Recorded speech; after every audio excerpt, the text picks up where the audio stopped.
Good morning, my Move the Chains podcast people.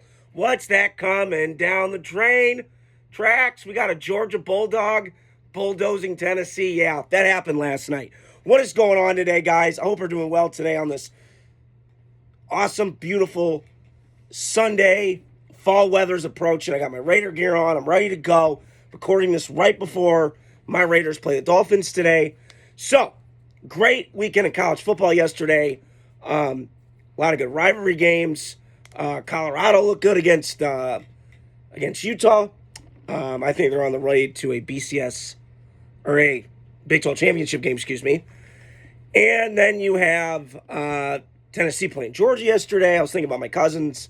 A couple of them went there, and then my cousin Alex's fiance went to Georgia, Annabeth. So I was kind of rooting for that yesterday. I wanted to see what that household was like yesterday.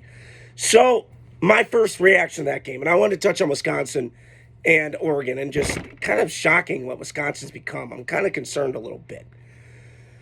So Tennessee, Alabama, or Georgia last night, in Athens last night, was a spectacle for all the eyes. There's something about that late night SEC tailgating and experience that I got to go. It's on my bucket list. I got to hit all those stadiums.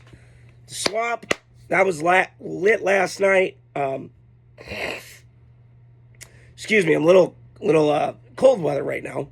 And then I also want to, so I was thinking, okay, that the SEC, right? I was getting that. Sorry, I'm tripping. Those atmospheres at night are so beautiful, so cool, so dope. I was intrigued last night.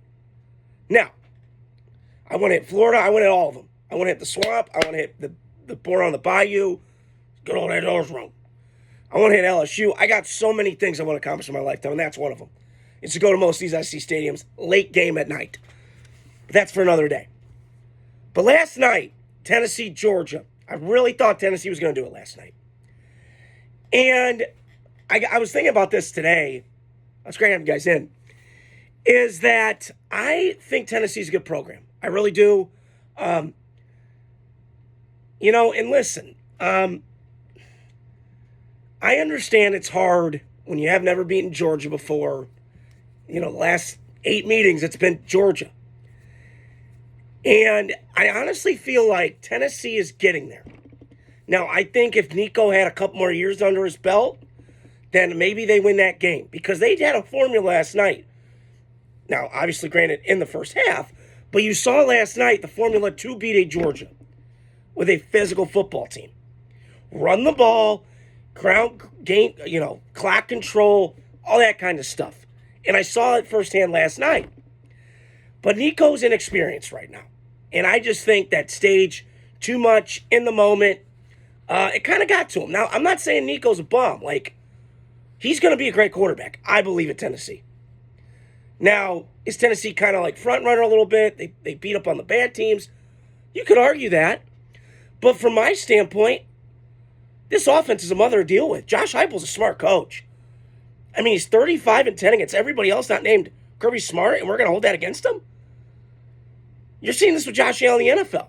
He's beating everybody. He just can't beat Mahomes. It's the one guy that's in his way. Now, at some point, I think the dam's going to break, and he's going to beat him. So you keep hoping for that momentum to get on the Tennessee side and not Georgia. But I'm telling you, I like a lot of what Nico can bring. I kept yelling, Nico, Nico, Nico, last night at the game while I was watching it. And I think Georgia, listen, that was the Carson Beck that I've been wanting to see, is that play good football, have fastballs on your throws, have some layer, have some touch. And listen, this is what made him a top 5 pick before the summer started. All the traits were there. Can move really well, has a live arm. Teammates seem to like him. Now, I didn't love when he was laughing on the sideline a couple weeks ago, but you obviously clearly see his teammates like him. Kirby Smart loves him. And what a badass Kirby Smart is. I mean, Jesus, that guy, I want to go play for him. He is a hard-nosed disciple of Nick Saban 2.0. And he's done a great job at Georgia getting this talent and really maximizing it. And I think Kirby's really learned from the best. And But I will put a caveat on it. It's almost like Dan Lanning at Oregon. I had this thought, and I'll get to that game in a second. With Oregon, Wisconsin, is that Dan Lanning learned from Nick Saban and from Kirby. Because Lanning, I think it might have been a GA at Georgia. Yeah, but you kind of see the lineage on the trickle-down effect of what you learn from traits that make these guys successful. And I think Dan Lanning can be successful at Oregon. Now, getting back to my point about Georgia and Oregon is they got the most money in the NIL. They're in states with great high school talent. Now, Oregon, I wouldn't say as much as Georgia, but Lanning can recruit his ass off, and he's recruiting Southern California kids to come play. Now, Kirby's got it a little bit easier because of he's in this 5-mile radius of Georgia kids that you can just pick and you can get them. So it kind of helps him a little bit. I'm not saying Kirby Smart's a bad coach. He's the best coach in college football right now. Really, he is. He's won 2 natties. He's shown me what he can do. Props to him. But last night, I'm not counting Georgia out, man. As long as they got that coach and that team and that defense, watch out. Because they get used jet fuel about as good as I've seen a team use it. Because they get picked on a little bit. They get backs against the wall. They're like, watch this. And they come out swinging. So, great fight from Georgia last night. It was kind of a back-and-forth battle first half, 17-17, and then it was just a Georgia barrage near the end of the game. Tennessee, a lot to look forward to. Nico's going to come back next year, second year. He'll probably win a bowl game, beat somebody really good. You were 8-4 last year. You weren't bad. It's just doesn't help you're in the SEC. So, recap tonight for that game. Georgia is still a power, and they're not going anywhere as long as Kirby Smart's there, and Josh Heupel and that staff with Tennessee is going to do a really good job. And, hey, Tennessee fans, you want Josh Heupel as your coach. Do you want to go back to Butch Jones and all that? How about no? Be happy with Heupel because he's going to get that program turned around, and you've already seen it. Since 2021, he's gotten you great players. And he's gotten your offense been really good, explosive, dynamic. That Dylan Sampson kid, he's going to get drafted. First, second round, third. I was thinking about that last night, watching it, kind of scouting it as a fan, but kind of pretending I was a scout last night, watching. It was really cool. He's got short shuttle quickness, the burst, the speed, a lot of stuff I like about Dylan Sampson. So, shout out to him. He's a baller last night, had a 100-yard game against that vaunted Georgia defense. The flip side I want to go to, just to recap that game. So I'm going to touch on the Wisconsin Badgers. And I don't usually do this on here, but I'm a Wisconsin guy. I've been kind of a Wisconsin fan for a long time. I was up at Madison a couple years ago. One of the best spectacles of my lifetime as a campus is awesome. But last night, Oregon, listen, they're a mother to deal with, no question about it. The line of scrimmage scared me, mainly for Wisconsin, because a couple weeks ago they played Iowa in Iowa City and got absolutely ramrodded. It didn't really bother me because of Wisconsin, I think, toughness, good line of scrimmage, all that stuff, and I feel like it's kind of gotten away from them. And I'm not sure what to make of it. Now, early on in that game, I went, oh, shit, here we go. Same fucking movie. And then that game kind of crept on me a little bit. And I went, you know what? Let's make this a game, Wisconsin. You guys kept hanging in there. But the better team won last night. The better team won. Oregon's the best team in the country for a good reason. They got a quarterback that's really good. Their lines of scrimmage play is excellent. Their coach is really good.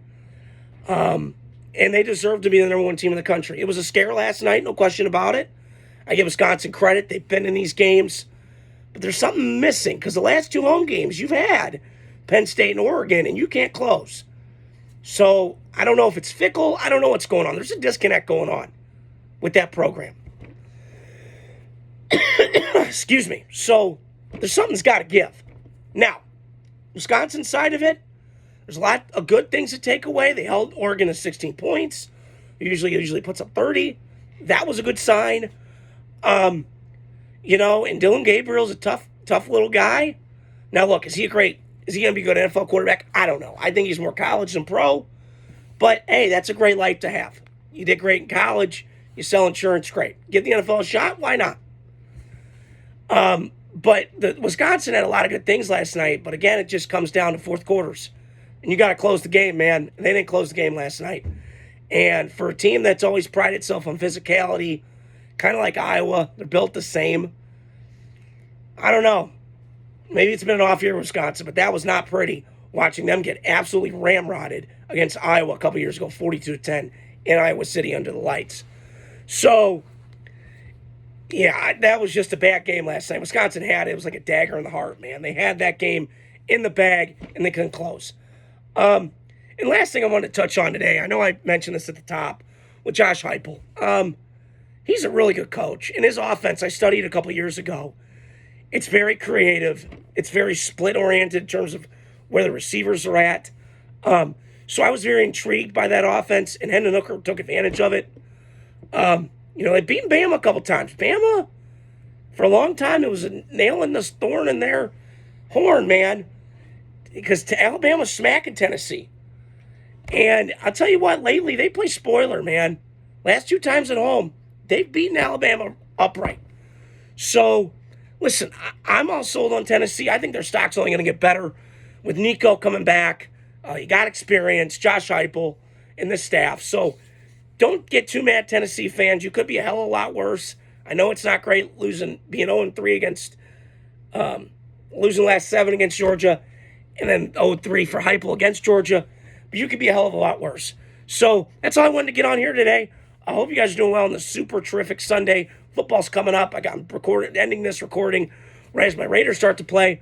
Like I said, stay tuned throughout the week. I'm going to be putting it on all my social media platforms, and also hit the like, subscribe, share button, and stay tuned throughout the week for the videos, and I'll talk to you guys soon.